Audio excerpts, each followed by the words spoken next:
Welcome to the Performance Matters Podcast with your hosts, Matrixx Ferreira and Miles Methner, brought to you by Iron Performance Center. We'll kick things off. All right, everyone who is tuning in back at the Performance Matters Podcast, we are joined today by Nipissing Lakers volleyball players Cassie Robinson on my left and Kiara Vansteekelenburg on my right. First off, this episode is sponsored by Pete Methner Photography, the premier sportsographer in the Niagara region. He can be contacted www.petemethodphotography.com. As always, support local. So I'll start with Kiara. Why Nipissing, and what was that journey like for you? Well, I feel like Nipissing, like school-wise, first was a good match because we're both in the environmental program, and it's a bridge program, so we get college diploma as an environmental technician and a science degree in 4 years. So I feel like it's efficient to get both degree and a diploma in 4 years. And then the volleyball, of course, like it's a good environment, good training, and it's like a small school, but also like a very good training environment as well. Whereas sometimes you go to a big school with also a good team, but I like the smaller environment. Our class sizes are super small and like very one-on-one with our profs. So Chill. I feel like that was the main thing. Chill. And it's very pretty out there. So Too cold for me. well, Too cold for yeah. me. What do you say? What was my journey? Nipissing, again, the program was a big part of it. Getting the diploma and a bachelor's degree in 4 years, I thought was really cool. Because I was kind of stuck in between going to university and going to college because I wanted the hands-on in college and I wanted like the theory and the certificate that you get from university. Yeah, you get the degree. So you get both in one there. Mhm. And I didn't know this until recently, but you get your certificate from the college after second year. Yeah. Which means that you can start doing the environmental work after Yeah. second year, so you can start building like your experience right away. Yeah. Which I thought.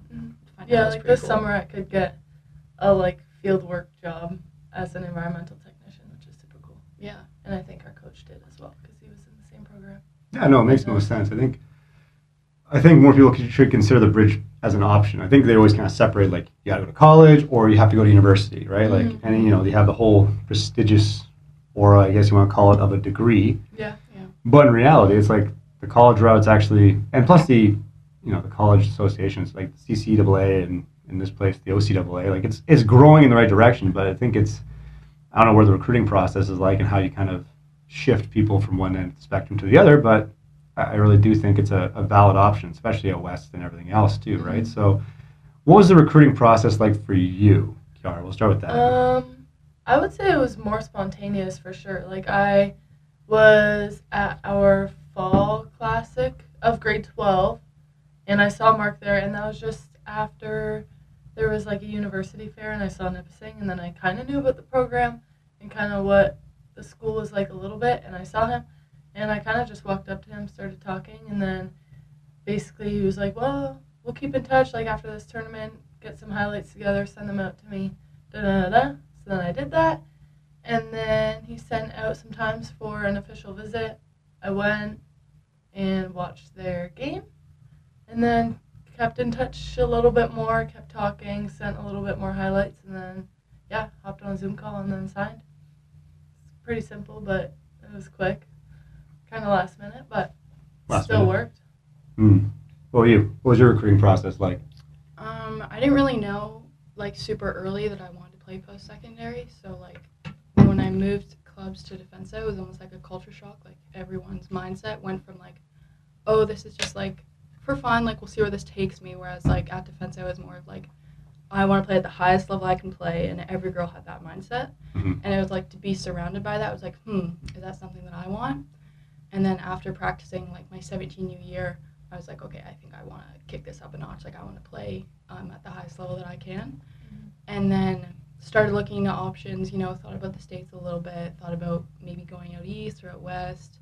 Wasn't really feeling like moving out of province, but I knew that I wanted to probably leave St. Catharines. So then I started looking at other universities, started talking to a couple colleges too, and then kind of narrowed down my choice because it was still the whole, do I want a college education or do I want university education? Mhm. And then I found the mix, and I was like, okay, Nipissing, great area, great team, great culture.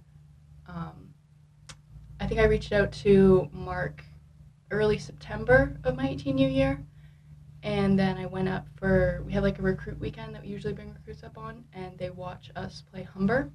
I was there for that weekend, and you practice with the team, you hang out with the team a little bit, and it was like instantly, it was like, okay, yeah, I like these girls, like they're really nice, it's a great environment, I like where the school is, I love the program, I think this is it for me.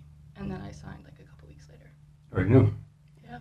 What are the calls like with the coaches? Because again, we hear a lot of, I guess, surprises. You know what I'm saying? It's kind of like they're expecting one thing, and you can't really gauge how excited a coach is really about you. I don't know if maybe they keep their cards close to their chest. They don't want to give too much. You know what I'm saying? Like it's kind of like that dance. What was that like conversation like? Was there any like hesitancy? Like what was that kind of like? Definitely right. Like it feels like they kind of hide their cards a little bit. Like you never really know how they're feeling because that like line of communication is not there. Like you don't have that rapport built, so they're not going to tell you openly like, hey, we really want you to sign. Like they're not going to say that. You're never going to get that from a coach, or at least I never did. You just kind of have to, or I thought, I was just like, this feels right. I feel like I'm wanted here. I feel like I'm going to have fun here with the girls. I feel like I can do better here. I feel like I'm going to be pushed as a person and an athlete. And that's what made it seem right. But on the calls, it's kind of just like, I got a good vibe. That's as much as I ever really got. It was like that. That's good. These people seem like great people. They look like you want to make me a better person and a better athlete. Seems like a nice guy. Yes. I'll go here. Why? Yeah, he seems like a nice guy. Yeah. What about you? Yeah, it's kind of hard because even then I didn't really know what to expect. He was like, oh, hop on a call this time. I'm like, sure, okay. I had no clue, like, what it was going to be about. Like, obviously, with, like, something talking about my signing or potential signing. But, yeah, I don't know. Kind of just go off of vibes a little bit. And before you kind of sort out questions that you might have and then trying to anticipate questions that he might have for me, I think I kind of did a lot before the call. And then from there, kind of just be honest with myself, say what I think, and, yeah. Okay, so then, has anything changed from when you got recruited? Let's say, okay, you signed, you're going there, they know you're going there. Was the expectation met with the process that you were kind of recruited by? You know what I'm saying? Like, does it line up with, because usually they will roll the red carpet. Like, they pretty much like, it's like a first date. They throw everything out there and put their best foot forward. You know what I mean? They show you the things that they want you to, the shiny objects that really get people excited, right? The facilities, they'll show you the programs you're interested, they'll like meet the team, and they'll one big kumbaya thing, right? Like everyone's all excited, right? That's the typical thing to get people emotionally attached to it. And then obviously we know it's like, okay, when the deal's done, you're going there, we know behind closed doors, like it's business now. So how has that expectation, was it very transparent? Like, no, like this is exactly what I thought it was going to be when I got into it. I think it was pretty transparent. Like, a big part, like the team was also a big part of like that. Like they were very open with what kind of team we were, the team culture. Like I kind of got a vibe right away and wasn't really shocked. Like first month practicing there, I was like, okay, yeah, this is what I expected a little bit. And yeah, what the coach said on the call was kind of exactly what we got that month. Yeah, that first month and the next couple of months. I get what you're saying though, like they roll out the red carpet for when you come for your visit. Things can change a lot with that. But it's like, I wouldn't say much changed from what I saw when I took my visit, like last September, versus like what the practices look like now. And even like now, we've had multiple recruits come in. Like we have 5 recruits signed right now, and like watching what it's like from the other side of it now, I would still stand with the point that not much changes on those days. Like all the girls act the same. Yeah. The coaches are the coaches that they always are.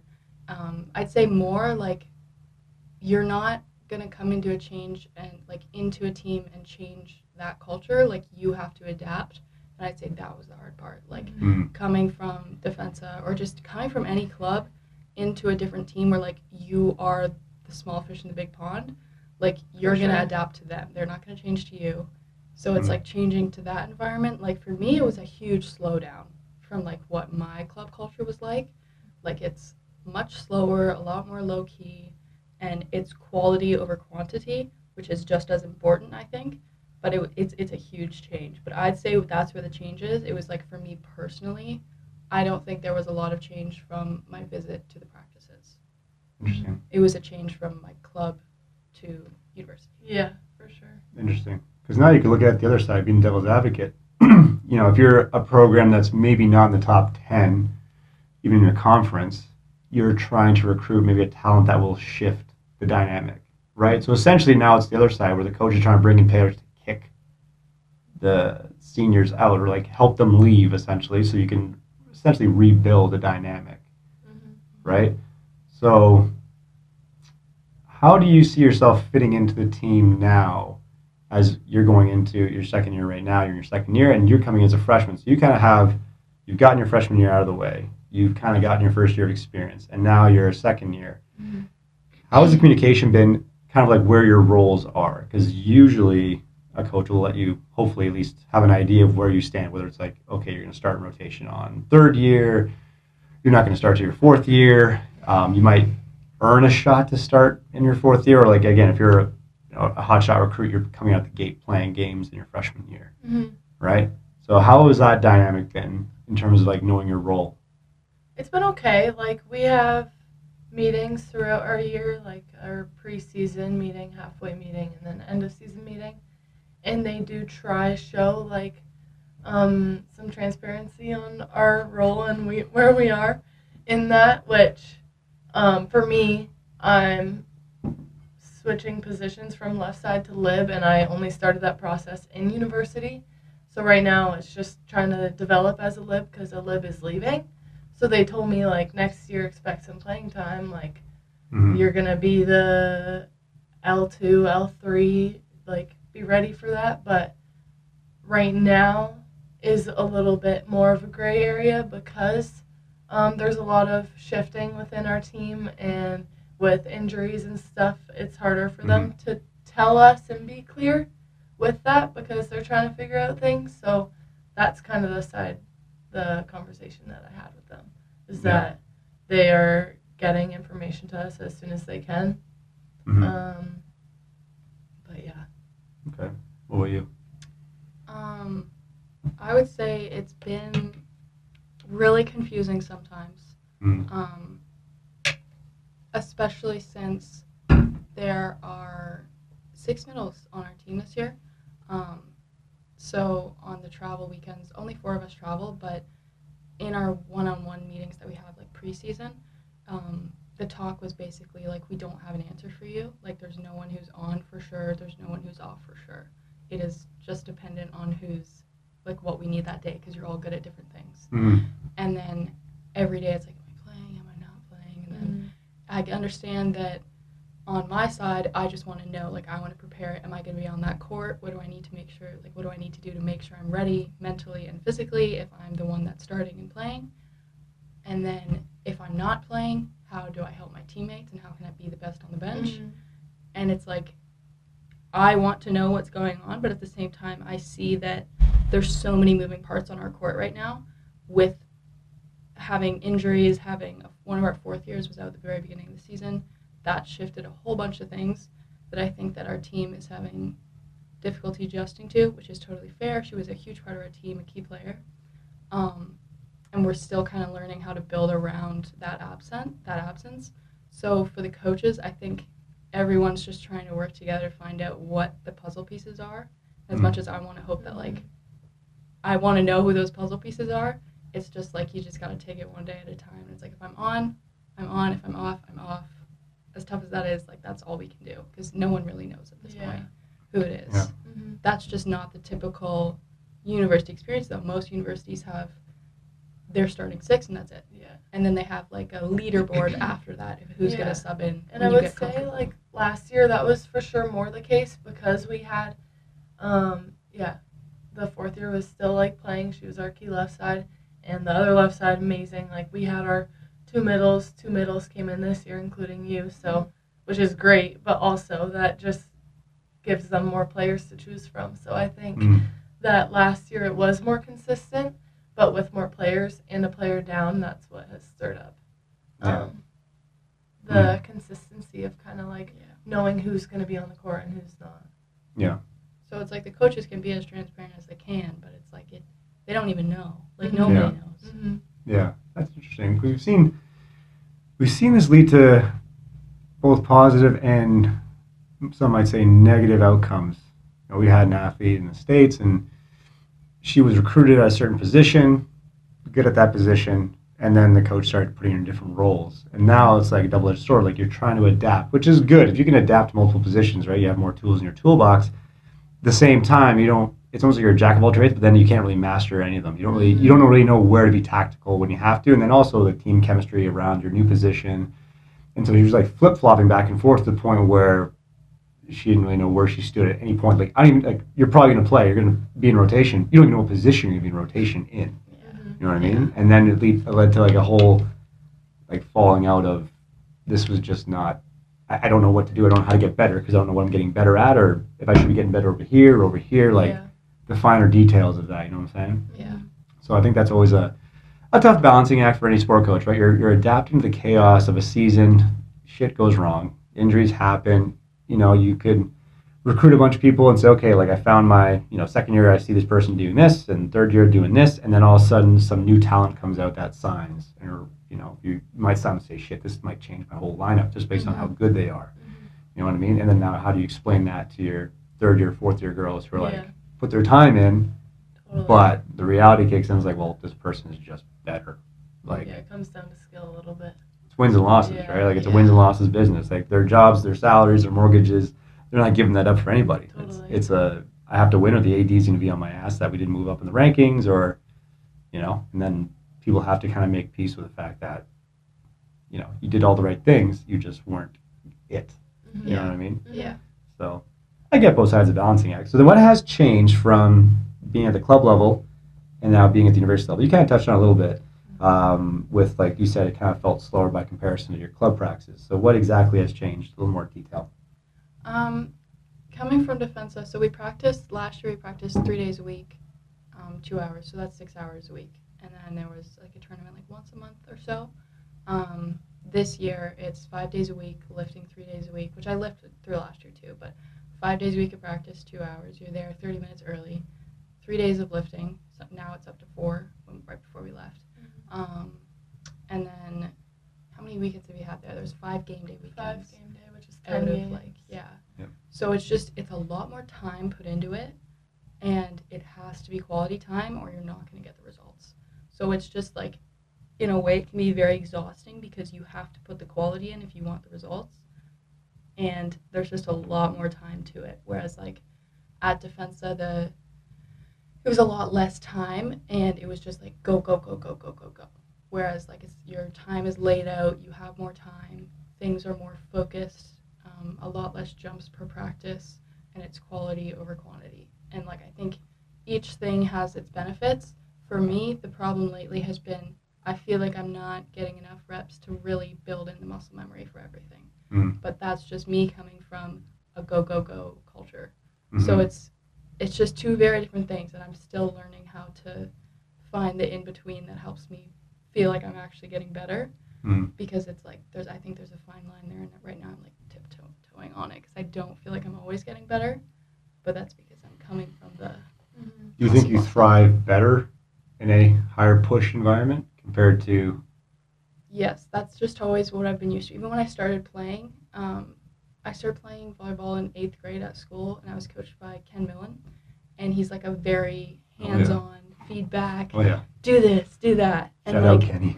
That's what I liked right away. Like I was like, yes, just like tell me what I need to do right away, and I'll do it. Like I don't care if you yell in my face. Yeah, he's a no bullshit kind of guy. Yes, and that's what I got used to very fast, and that is not the environment at Nipissing, but it's not like one's better than the other. It's just different, and it's just learning how to take the information that I need in the way that it's being communicated, because it's just things are being given to me different ways now.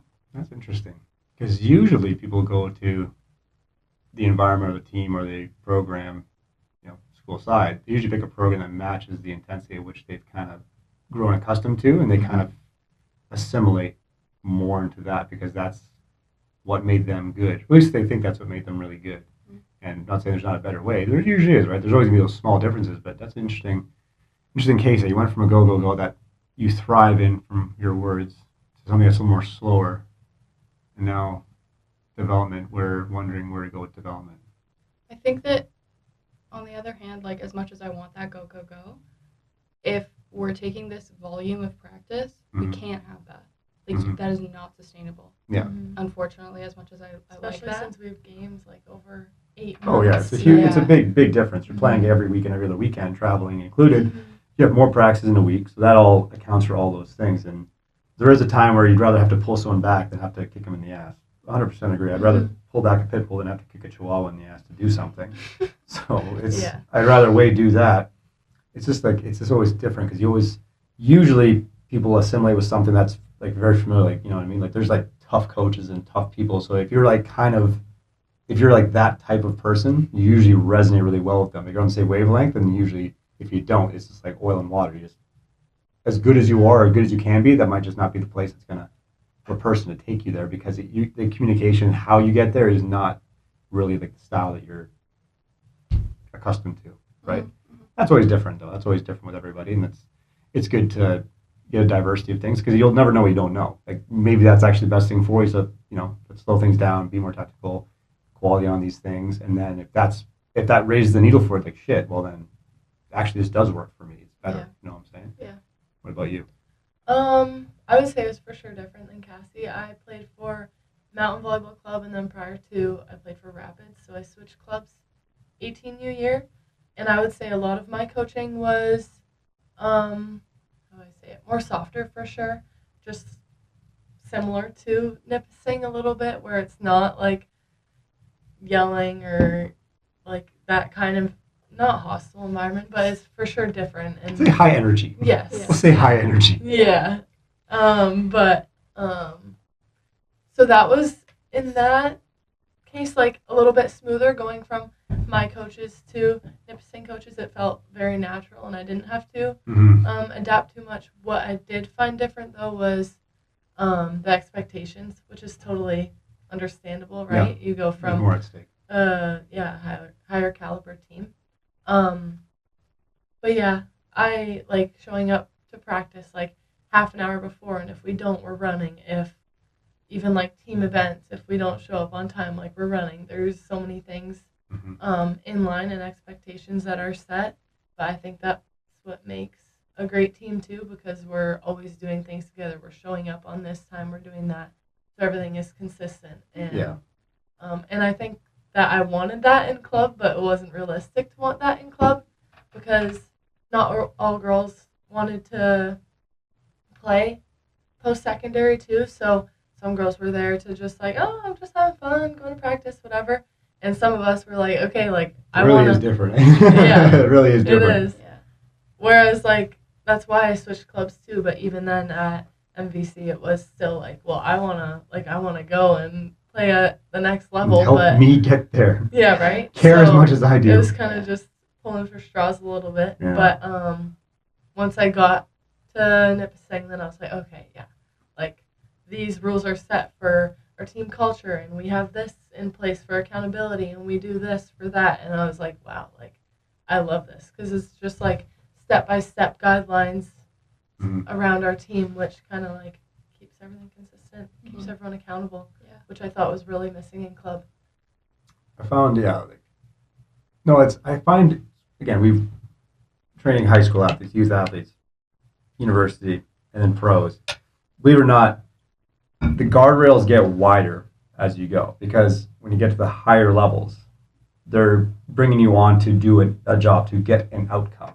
So it's like, I don't care how you get the outcome, whatever works for you. Like the guardrails over here, like just creatively work within your specialty to get the outcome. If you don't get the outcome, now you have a problem. You're cut, you're fired, whatever. Like you have the freedom. We're bringing you on because you have a skill set, and then the pro level, we're bringing you on for a skill set. You better get this many in. I don't care what your routine is. Like we have practice, all these things. Like I don't care how you get there. You know what I mean? You better, basketball, you better put up 30 points a game. If you're putting up 30 points a game and you're going out drinking every night, they don't care. Just put up 30 points a game. You know what I mean? If you're not putting up 30 points a game, we have to have a conversation. So the guardrails is given wider as you get higher up in level, because you're being recruited as a specialty player in skill. In university, it's kind of that middle ground. They're open up the guardrails where you're more independent, because you do have a certain skill set they can use. Now they're trying to refine your structure. And then if they find you're not adapting, they narrow the guardrails, so now you're following a more structured system of their way. You know what I'm saying? So that'll always kind of adjust as you get higher up because you'll find more what works for you, especially as you get older and develop more and all those qualities come into play. Then you become reliable. Then once you get more game action, now you say, okay, these are the things that work for me. Here's my prep. Here's what I got to do. Here's how many I do in practice. Like, I don't feel I need to run. It's not that. I do this and I perform better. Like that, you have that creative freedom, and then you can collaborate with your coaching staff to be like, hey, this is what works for me. This is what I find successful. What do you think? If they say, yeah, if you're, blocking all the time and doing all that shit, then yeah, then keep doing what you're doing essentially. Like, gloves are off, do what you got to do. Yeah. But I remember I was only recruited like three or four schools. And I ended up going to Brock, and Brock didn't recruit me, but Brock was like the top program in the nation for my sport. And that room, and I still think to this day, is like the toughest room with a phenomenal coaching staff and just really, really tough people. And I always like resonate with that anyway. But I remember like people coaches in high school like, oh, don't go. It's tough. It's scary. Or like, you know what I mean? They're like, not fuck you. Like, I can handle it. Mm-hmm. And I was recruited by Lakehead. They flew me out, Guelph, Western, all that shit. And I didn't even get recruited to Brock. I just emailed the guy, and he's like, yeah, you can go to practice. And I remember walking in the room, and guys were like fist fighting, just sprinting like dogs. Like, you walk in, it's like you're 17, 18 years old, like, holy shit. And like, you have like Olympians in the room fighting each other, and you have like people just getting like, sweaty, bloody, everything. Like, holy shit. I'm like, oh my God. And you're just like, fuck. And then you just go in there, and you're getting your ass kicked, and then you just like love it. I remember the coach was even there for the time I showed up. He wasn't even there that day. He was in Vancouver at a tournament somewhere, and like, Evan, my friend now, he was the assistant coach at the time. He was like the Olympian in 2004 at 22 years old, just beating on people. And I remember going to the locker room. He has a towel on. He's just sitting there. I'm walking by. He's like, "Who the fuck are you?" And I'm like, "Oh, I'm so and so. I'm thinking about coming here." He's like, "You want to fucking win?" I said, "Yeah." He's like, "Then we'll see you in the fall." I was like, "Sold." I'm like, "Sold." I'm fucking going. Like, these guys are fucking animals. This is just my style. You know what I mean? I need a guy to fucking like beat me to the ground and see if I can get back up again. And that's all it was. It was like, you just beat your shit in the ground. And then you realize that everyone just hated you because of just, like, you love to be hated because, like, it wasn't even just trying to win the tournament or win a match. It was like, if you beat a Brock guy, that was your victory. You could lose the whole tournament, but if you beat the Brock guy, that was your victory. Like, that's it. I did my job. That was the pinnacle of, like, how everyone just thought we were so fucked in the head. But we also won, and we had the most Olympians, world team members, everything else. But we all resonated with that fucked up mentality. Right? Versus like where I was getting recruited to the Lakehead was a softer style, and you go against a team, and like, yeah, you're kind of holding your own with their best guys. So you're like, okay, like I can still learn from here, but something just wasn't. I needed someone to fucking like just beat the shit out of me. You know what I mean? Like, just fucking break me. You know what I mean? Like, find someone to break me. And then you go in the different room and you're like, holy shit, these guys are dogs. these guys are crazy. Like, these guys are barbarians. And like, this is nice. this to me fit. And like, that was for me because I was already trained like an animal when I was young. Like, I was like 14, 15. I was doing like 3 days. I was up at 4 a.m. doing crazy shit. Right? And I just would win based on just the physicality of it. And then the nice part is going to university, it really was a very similar assimilation. It was just with better people. So it was like we were still doing the same 3 days in university, but now you're doing it with way better guys. So now you're at the bottom of the totem pole, but you don't have to adjust your routine because you're still practicing every day. You're still training every day. You're still doing everything you're doing. It's not like a shock where like, oh, I got to practice 5 times a week now. Oh shit, I got to do lifts 3 times a week now. It's like you're already doing all that. Now you're just doing it with better people. Yeah. You know what I mean? So like, that's where, when recruiting happens, it's always like, okay, like what kind of player are you? Because some people are more like blunt in your face. People might need more nurturing, right? Like that kind of has to, coaches got to be chameleons with, the feedback they give, and then recruit players that are kind of in line with that, right? Because you also could have a lot of skilled players that just don't mesh up with that coaching style. Like, they're so good, but they won't either buy into the culture of the program, or they might resent it because they feel like, well, I got good not doing it that way. You know what I mean? So that's always the interesting dynamic of matching your skill with the mindset and the work ethic or the process that got you there, and how does it assimilate or mesh up with this next step up in your career, knowing all that stuff, right? So comparing now, I would argue too, like the high school schedule compared to university, I think is way harder. For my reasons being, in high school or the younger age, you're pretty much like pre-structured. You have to be at school at this time, finish at this time, practice at this time, because it has to be based around school. Parents have to drive you everywhere, Whereas university, it's kind of like you get to pick your classes or your time blocks, and I think you have a little more independence, right? So what's your experience been now essentially no one gives a fuck about your schedule. Like, hey, you got to be here at this time. I don't care what you do. How's your experience been transitioning, obviously being a second year, adapting to the more independent lifestyle and balancing school with sport? It was for sure a shock in the beginning, like time, almost like managing time for sure. Just like, okay, we have practice at this time, I have class at this time, I have this much work to do, I have to fit in a workout on this day. So I think that was for sure a shock, especially the first semester, what Cassie's probably going through a little bit right now. Adjustments. Just adjustments. But it also kind of did, it was natural because I think that's very normal. Like with high school, there were times where I would be here in the morning, then I would go to school, and then I would go to high school volleyball practice, and then I would go to club. So like grade 12 year for that was chaotic during that time. And I think that helped prepare me for this kind of chaos for sure. But yeah, I do agree. It is like very nice having that independence, but it is a shock to be like, okay, well, the only person in control of this is me. So I have to put in the work. I have to find time in my day to work out. I have to find time to work on my classes so I can keep my good grades, keep scholarships, stay eligible. Grocery shop, I gotta cook. I gotta No, exactly. Yeah. It's like, okay, I have practice, I have class at this time, and I have a workout. But then around that, it's like, yeah, I need to cook. I need to be awake and not be tired at practice. Yeah. I need to, like, drink water. There's so many things that just, like, fill up your day. I love so you put quick. drinking water. I gotta drink water Yeah, today. I it's remember true, drinking though. water today. Sometimes. There's little things that, like, you You're like, forget hey, to do. I'm gonna go pick up this. No, I gotta It's drink. true. I gotta be awake today. Oh yeah. You gotta almost account for like every single half hour of your day sometimes. much, It's just yeah. insane, especially with our program. 12:17 to Yes. 12:21. Yes. Drink water. Basically, I would do That's that. fucked. That is in my, that's what you have to do That's in the some of the calendar. days. I forgot to do my schoolwork, but I did check out the water bottle. Gotta drink water. I did drink water today. I was Small awake. victory. I was Exactly. awake. Small victories. Oh for my real. god, that's crazy. Well, you're a freshman now, so what's the adjustment? Welcome to Iron Performance Center, Niagara's home for real personal and performance training. We're a community obsessed with building durable, explosive, game-ready humans. No gimmicks, no shortcuts, just training that works. From athletes chasing scholarships, to pros chasing championships, to regular people who just want to feel strong, move well, and stay built for real life. If you're willing to work, you're our people. Our system is simple: smart programming, elite coaching, and a culture that pushes you to levels you didn't know you had. With modern technology and principles-based programming, we track your progress, teach you movement skills, and give you every tool you need to perform when it matters most in whatever arena you call home. Iron Performance Center, because performance matters. Yeah, first semester's over, so I've got one under my belt here. I did the same thing as Key, like I went down to 4 classes, which I think helped. I had 3 in person and 1 online, but it's like, oh, it's just like a lot. Like you really have to manage your time or things just aren't going to get done and things are going to fall through the cracks. And if that's school, then your grades drop. And if that's something to do with volleyball, then you're not on that court. And the coaches see that. Yeah. It's shows. clear. If you're not doing something, they know. Yeah. And or the girls know, and then it's like, come on, like I'm here showing up, I'm working, you should be too. Yeah. And it's like, you just have to manage your time if you want it to get done. Like it's like making a schedule for yourself every day and saying like, okay, I have to get this done now, and if I don't, it's gonna show. Or like, it's just holding yourself to that standard because no one else is going to.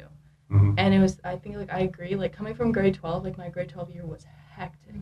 Like working 3-4 days a week, playing volleyball, coming here, all of that, like just managing everything all the time helped me get ready to do all this. As stressful as it has always been, I think it made it less stressful this year for me. Whereas like if I didn't work last year and I didn't get used to lifting 3 days a week last year, it would have been a lot more to adjust to, and some things might be falling through the cracks. Whereas like I had that preparation last year, I'm here now.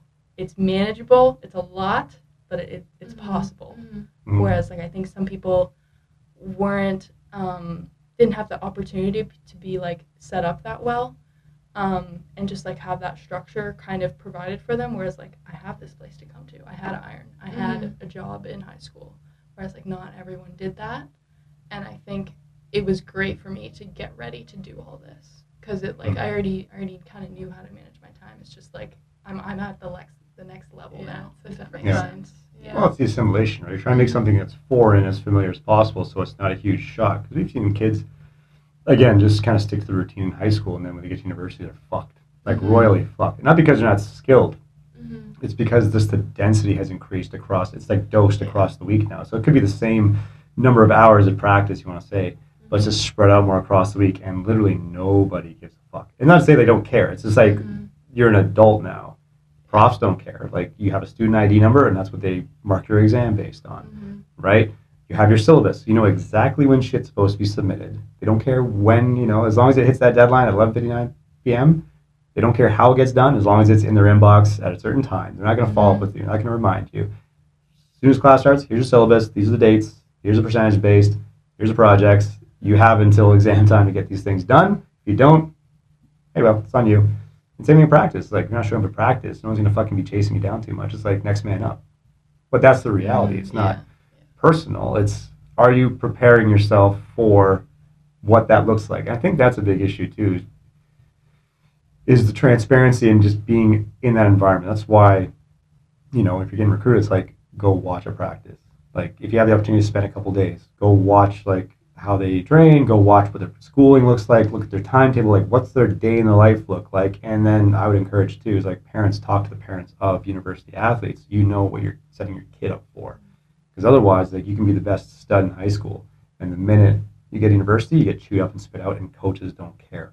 That's why they recruit so widely, is because this kid could be good, but he also might not last, right? So they recruit a wider pool. So they're trying to build their own foundation with reserves, but also recruit kids that won't play against them, and then see where they match up. And then, like, if this kid is on the fence of eligibility, or they just can't handle the workload, or they can't handle the practices, or the schedule, we're preparing for them to essentially fade out. Like, we need to be prepared to have this person not be here, right? So, yeah, like it has to be reinforced early. It's not personal. It's like, if this is something you're striving to do, right? Like, these are typically the things you should be doing to get there. And everyone has, elite expectations, and they do recreational decision making, thinking you'll just be, I'll show up and get it done. It's like, well, if you're not doing all these things, checking the boxes right now, your probability has gone down. Like, I'm not saying you can't. It's just the odds are not in your favor. If you're not, like, and again, I think it's facilitated struggle. It's like, yes, get used to getting up early. If you can go do a job, do a part-time job, because all those things are going to make it so much, it's going to be so familiar when you get there. It's almost like this is easier by comparison because I have the freedom around my schedule versus having something so dense set for me that I have to be around. It's like I have a little more freedom, so it's almost like less stress, which makes your outputs even better, right? But not everyone has that luxury, or they make the choice to not do it. You know what I mean? Like, they just literally don't do it. But that's neither here nor there. That's just my own personal, I would say, okay, I'll say my opinion. This is my personal opinion.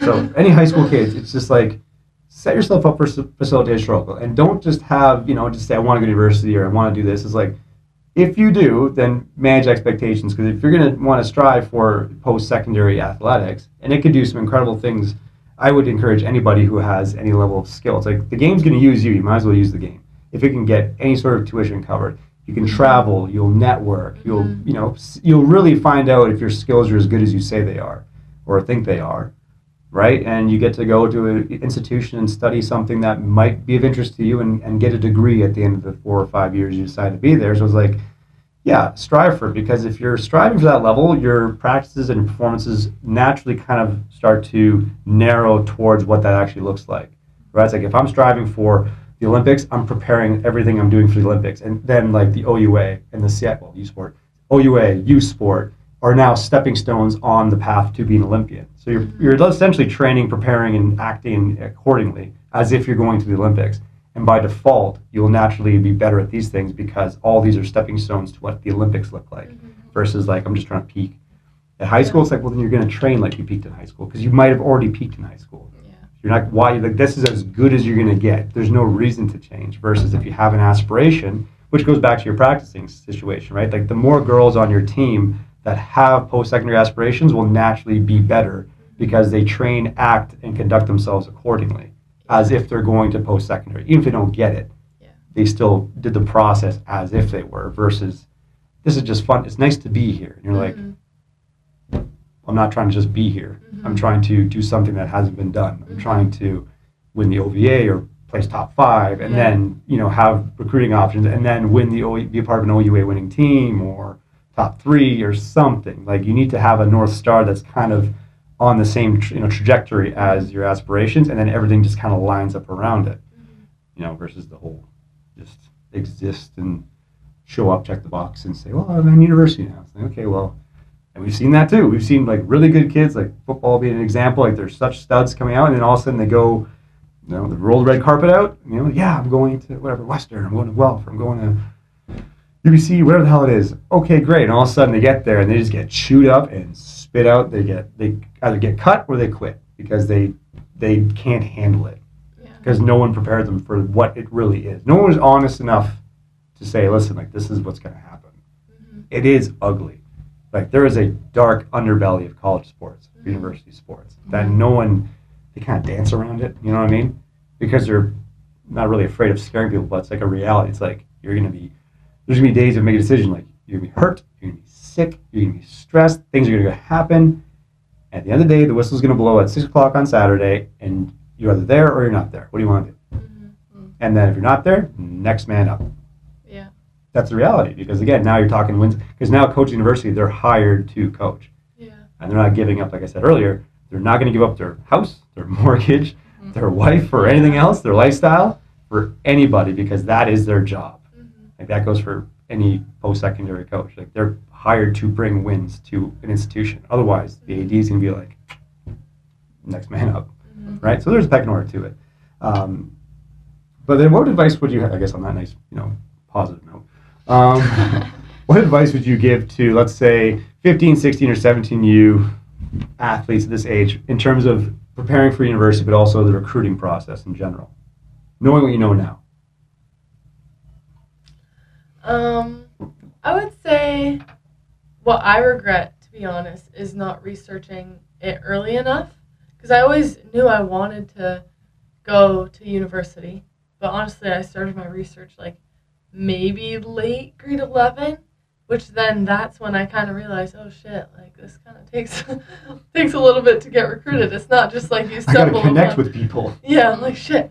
So I would say just like starting early and not viewing it as such a stressful topic, and more of just like, I don't know, take it more lighthearted, because I always saw it as like, oh my gosh, like this is so stressful and I need to do this and I need to do that.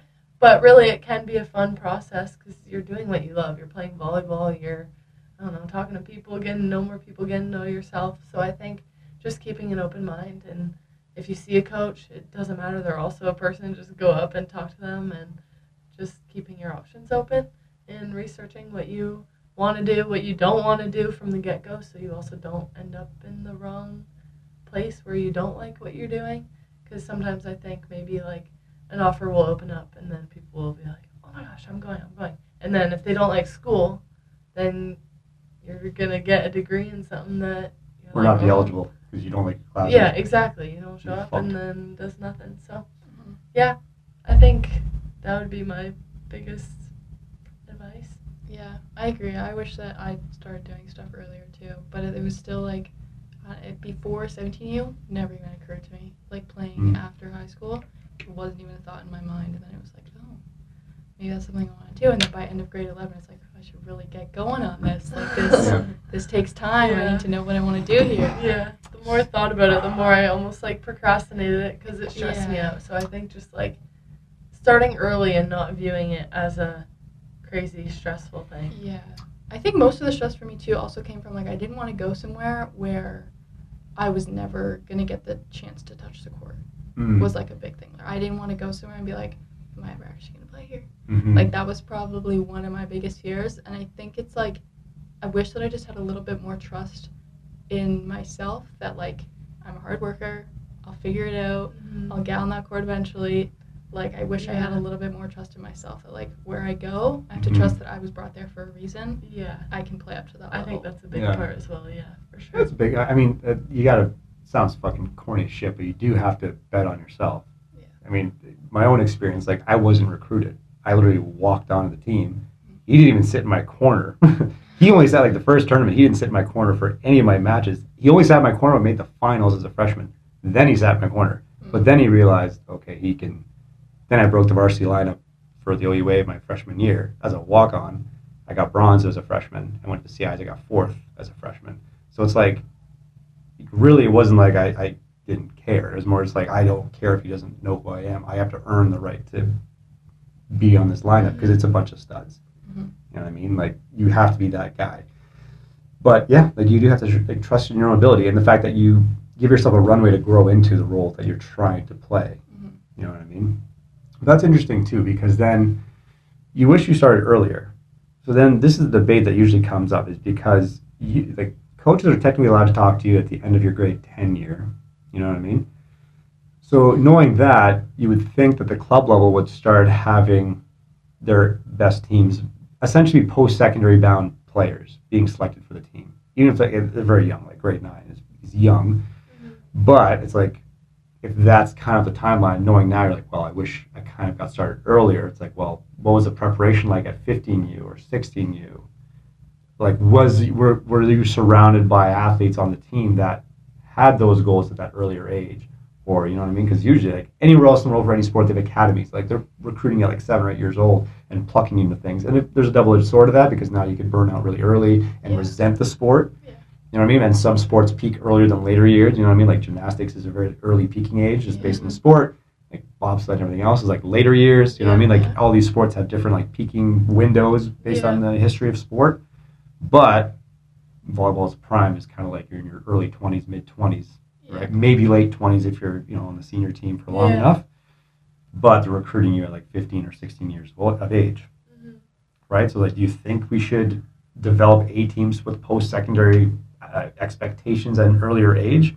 Because now you're balancing, like, well, we try to like learn skills, develop fundamentally, and not every kid's going to go post-secondary, but should we just treat the team as a post-secondary bound team? Yeah, I think it's almost, in Ontario for sure, it's almost a natural process where around that age you realize, like, okay, this is something that I want to do in post-secondary, university, even, like, I want to go to the Olympics kind of thing. Like, those thoughts start to like pop up in your head, and that's when you question, okay, is this the right environment for me? And then that's when all the club switches kind of happen. I find, like, sometimes there's a lot of movement around you 17 think and 18 to switch clubs. So I think that's what we both did. Kind of, we realized, okay, well, I want to train at a higher level, and right now this is what I kind of got to do. But I think, if that kind of recruiting topic was brought up in maybe our earlier years, we would have realized sooner maybe.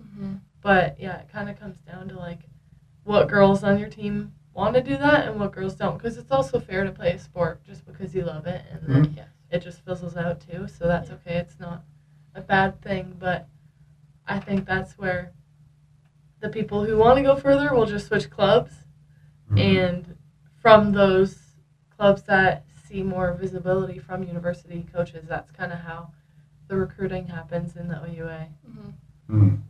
That's interesting, because you both switched clubs. Did you wish you switched clubs earlier? Yes. So, like, those programs that you were at, did they have like a post-secondary? Like, were those girls that you switched the teams into, were they like post-secondary bound even at the earlier age divisions? So let's say you're 15U, those, you know, girls are 18U or 17U now. Were they at the same club at 15U and thought, like, okay, like, I was going post-secondary from 15U? You know what I'm saying? Yes, I think that it's almost like it's a conversation in some environments and it's just not in some others. That's a good way of putting it. Like, it's just not even on the radar for some clubs, and it's the main focus for some other clubs. And I wish that I had came to my club that has that main focus earlier, because when I switched in 17U, it just became a conversation. And it was like, that was the main objective. So, like, for example, in our practices, like our head coach, Rob, it would be like, if a coach is watching you at a tournament, this is something he'd reference pretty often, and you are on the bench, not clapping, you're not cheering, your face looks dead, you look like you don't want to be there. Do you think that's something that they want to see? And it's like, that's no. And that was his standard, was like, is that something that you'd want a university coach to see? And it was like, in a different environment, at a different club, that's something that would never even be talked about. That's not the standard that you get held to. it's very like, did you have fun today? Mm. No, And it's exactly. like, you're not always going to have fun. Exactly. And it's like, do you want that? Do you want,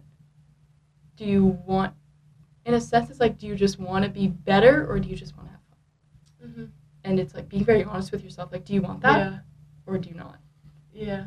See, this is where the conversation debate always happens. Because now you have saying, well, again, because we've seen both ends of the spectrum in any sport, you have that at a young age, right? And you will have success. Like, you'll always have success. But you don't always look at like the 10 to 50% that go on and do incredible things. But what the 85% that didn't. You know what I mean? Like, what's the impact on that? Like, let's say you're 15U and you have like, okay, this is a post-secondary driven team. You have expectations of 18U and they don't make it. Like, what's the collateral now from the fallout of, okay, like if we did, like now you're balancing, well, if we had more development and fun, right? And then maybe by 17U it's like more focused, maybe more would have made it.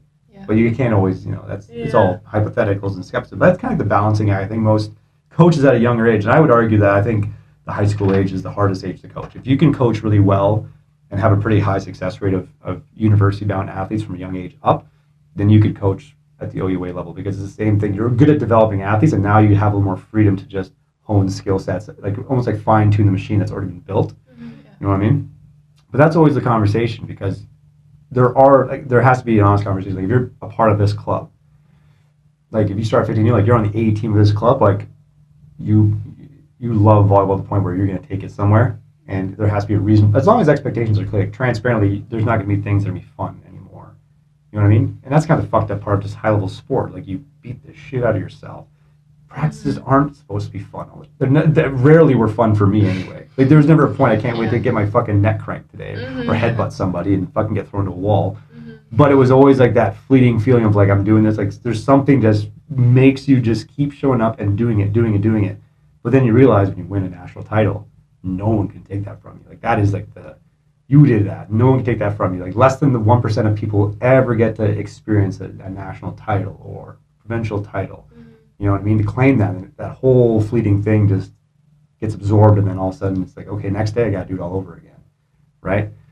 But to get to that point, I think you're right. It does have to be transparently clear of like if you're playing at the A team at a younger age at 15U, this isn't grade 7 or 8 anymore. Like you're in high school, Canada club is where you get recruited. Then everyone on this A team should have post-secondary aspirations, and even if you're skilled and don't, you cut them. But then you might need the skill, you know what I mean? Like everyone might have post-secondary expectations, but then not have the skill to back it up. So that's kind of the balancing act, you know what I mean? But that's where just the team chemistry comes into play. Because you might have 2 girls that want to go to post-secondary and 4 on the court that don't, but they're skilled, so they stick on the team. But then it also changes the dynamic potential of the team. So it's like, where the fuck do you go with this? You know what I mean? Because you might have coaches like, no, I want this fucking, they could go post-secondary, but they just don't care to go post-secondary. Yeah. You know what I mean? That's always a balancing act, I find. That's always the interesting part. It's where do you start? And then you're going to have to just kind of run the course. Like, okay, if we're going to go post-secondary aspirations A team, you're going to lose a lot of people to the wayside. That's the collateral that we accept. Yeah. Right? Yeah. But you also might have players that are driven all the way up to 18U, and then they believe like they will go, right? The more players you have that have the post-secondary vision at 18U are going to go post-secondary. There's a reason certain clubs have a higher post-secondary rate. And you wonder where they started. Was it always at 15, 16U? Was it always, maybe it was just 17, 18U? Right. You know what I mean? When I started going to like open gyms in my year after grade 10 in that summer, I started going to open gyms for Defensa. And there was age ranges from like 14 to 18U. So there was all types of ages in that gym. And the conversation was still the same. Crazy. Do you want a university coach to see how you're acting right now? And it's like, this is the next step here. Like, yes, it might only be like your 16U year next year, but like 2 years after that is going to be your OUA year. And it's like just getting ready for that is always the next step there. And it's like at Defensa, in my 18U year, all 10 of us went to play post-secondary, either in the States or in OUA. And it's like that is just, it's just a completely different environment. And it's like you either want it or you don't, and it's either a conversation or it's not. It's like, it's almost super blunt, I'd say. I wonder if people got cut, even though they had the skill to be on the team. I wonder if they got cut because they didn't want to go post-secondary. I know of a few girls Yeah, that kind of, they had that skill. They so had it. And then it just slipped for just like half of the year. And then you can tell like something changed in a couple girls. When I was there in my 17U year, there was girls on the 17U team that didn't make it to the 18U team. And you can just tell that something changed with them. And that goal that they had for the past 2 years just changed. Yeah. And they didn't make it anymore. There's the collateral. Yeah. I think the change in mentality is very visible on the court because it's just like a lot of players will have like a really on game or it'll be like, what's going on? Like it's kind of off. And I think that's what was seen kind of during club was like the shift in mentality between players. So like in 18U, you can kind of see like who's gonna and who's not gonna. And then a lot of the time that would kind of show on who got playing time or not. Because, like, yeah, there's great players with great skill, but if they're lacking that mentality or that kind of drive, then that also shows on the court as well. Yeah. Because you can, like, I think that you can also not have that skill quite yet because that's how it was for me coming into Defensa. I was so behind. Like, for my age, I was like, oh my gosh, what have I been playing for the past 3 years? What have I been doing? And then I got there and I'm learning all these new things. And it's like, there might be someone ahead of me who right now has more skill than me, but I have that mindset, so like I can work past you. Like I'll work harder than you every day, and I know that. So it's like there's different people who have that mindset, and there's some who don't. So it's like even if I don't have that skill right now, 2 months from now, I'm gonna pass you. Like I'm just gonna work harder than you, and because I have that mindset, and someone else might not. Do you think we'll call it mindset? Some people call it mental toughness. There's a whole bunch of words for it. Do you think that can be trained? I think it can be encouraged, but I don't know if it can necessarily be trained because at the end of the day, someone is either hardworking or they're not. And it's like, it's the standard that you hold yourself to. Like, it's what you want for yourself. Like, I want that for myself. So I'm going to push myself to do it. But it's like, if someone says, oh, I want you to do this, I want you to do this, like, it's only going to come from yourself. And it's like, I still think it's kind of the same thing. What do you think? Yeah, no, I agree. I think... Do you think it can't be trained? I don't think it can because at the end of the day, like, you're going to have your own personal goals. And if that environment doesn't match those personal goals, what would be the motivation to change? Well, the argument could be that you don't know what you don't know. Right. Right? If you haven't been exposed to an opportunity or exposed to something, it's not really ignorance of I know and I just choose not to. It's a naiveness of I really don't know That's very true. what it is, right? So it's like you think you're great until all of a sudden you watch and experience great and like shit, I wasn't as great as I thought it was great. I'm not great. Like this is great. This is better. That's like the culture shock that I experienced. It's like it's not that I didn't have that mindset. It wasn't encouraged in me before. It's not that I, in a way, yes, it's like I didn't want it. It's like I didn't know what I wanted. Yeah. I didn't even know. It wasn't encouraged. It wasn't. Yeah, I think you only know once you're in that environment what way you're going to swing in a way.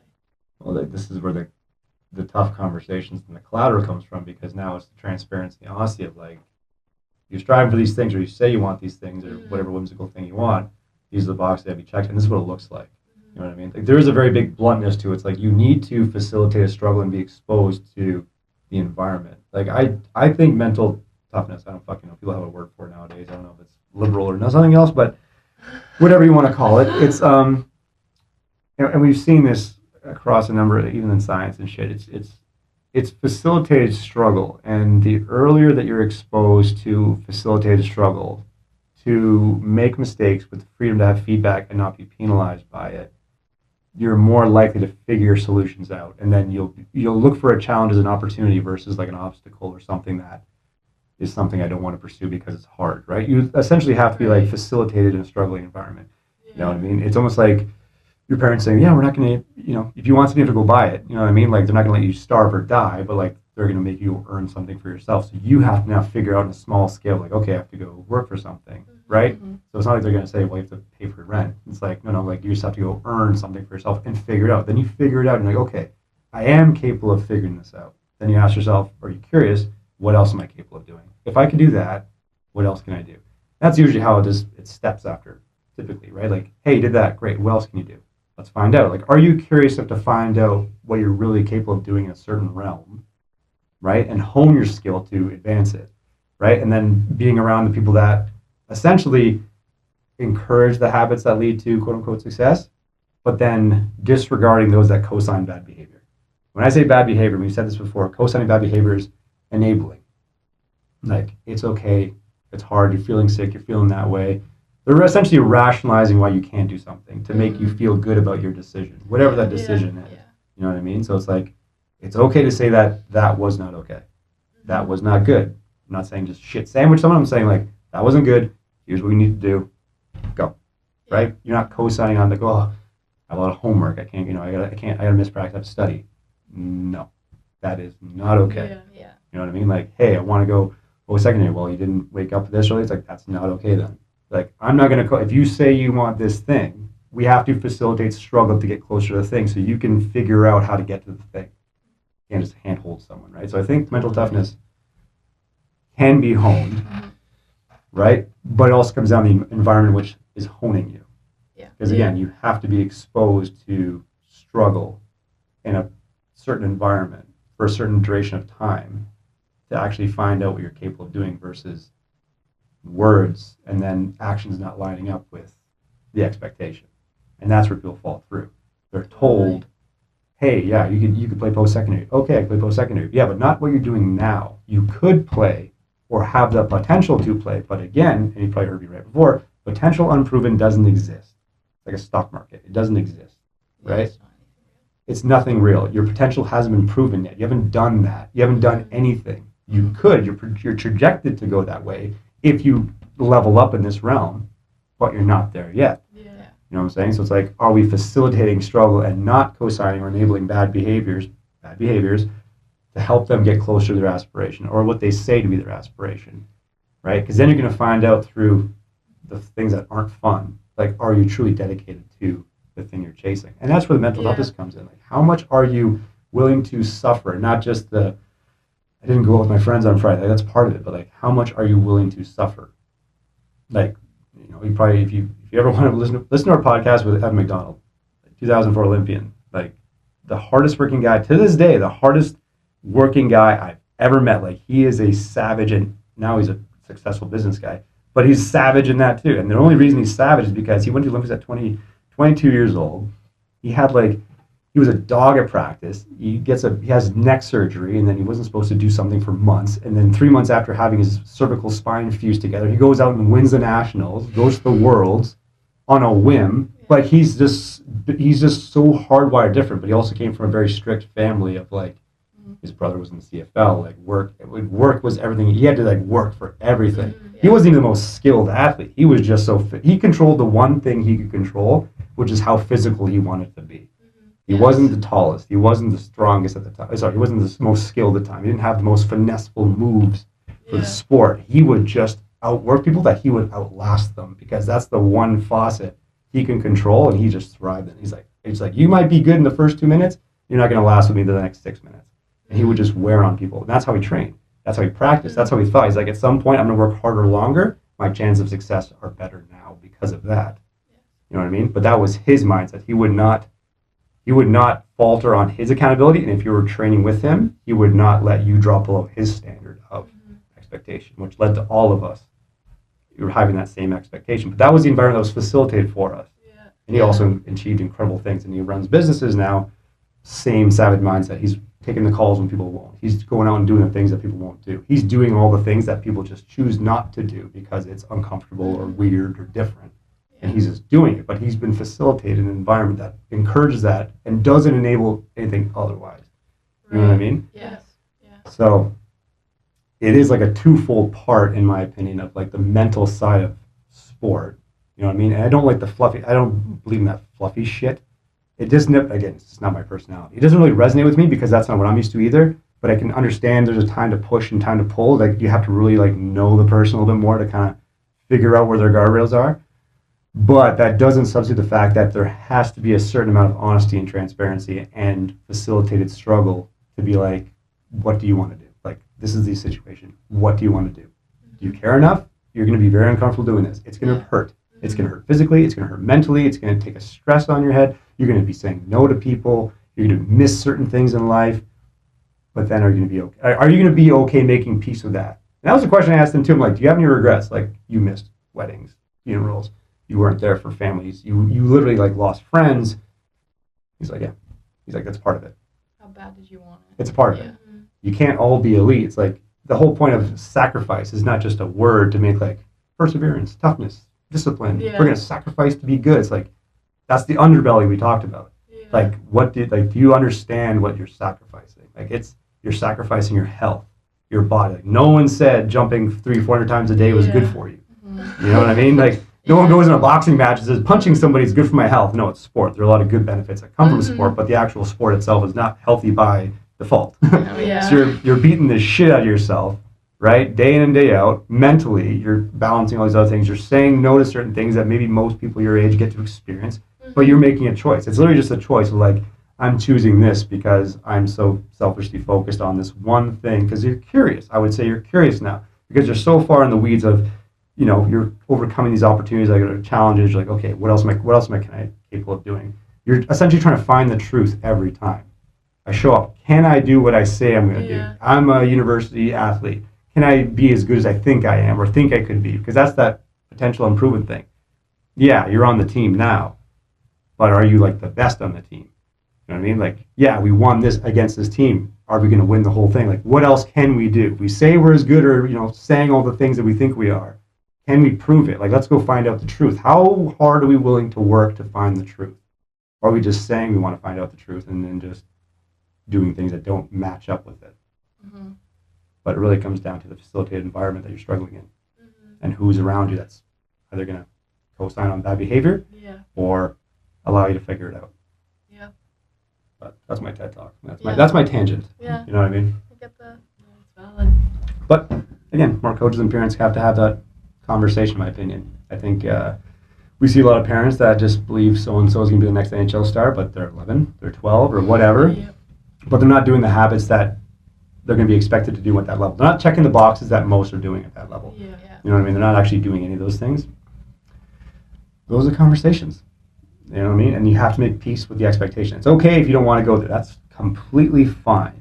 But the minute you say you do, then you start asking more questions like, well, do you really want to? Because, like, you got to be honest with the dark shit. Like, no, like, it's going to come at a big cost. And I don't think you know what that cost is yet.